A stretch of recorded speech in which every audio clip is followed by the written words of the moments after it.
कहते हैं कि धारी देवी 7 भाइयों की इकलौती बहन थी। बचपन में ही माता पिता के देहांत के बाद सातों भाइयों ने धारी देवी की देखरेख की।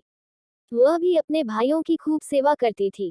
तभी भाइयों को पता चला कि उनकी बहन के ग्रह भाइयों के लिए खराब है, तो वे बहन से नफरत करने लगे।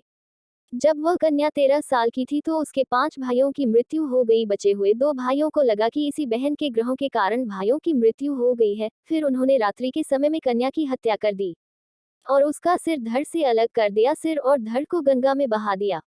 कन्या का सिर बहते हुए दूरधारी गांव में पहुंच गया। प्रातःकाल नदी किनारे एक व्यक्ति कपड़े धो रहा था। उसे लगा कि एक कन्या डूब रही है। बचाने का प्रयास किया परंतु पानी बहुत था, इसलिए पीछे हटा। तभी उस सिर में से आवाज आई कि डर मत, मुझे बचा।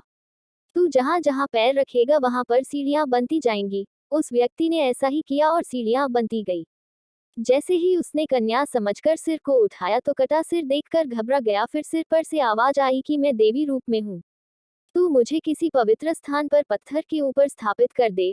व्यक्ति ने वैसा ही किया। तब देवी ने उसे सारी बात बताई और पत्थर में परिवर्तित हो गई।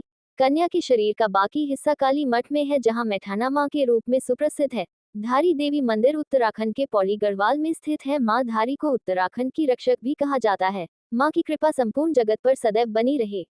धारी देवी मंदिर में स्थित माता की मूर्ति सुबह कन्या, दोपहर युवती और शाम को बूढ़ी महिला के रूप में नजर आती है। बद्रीनाथ जाने वाले भक्त यहाँ रुककर माता के दर्शन जरूर करते हैं।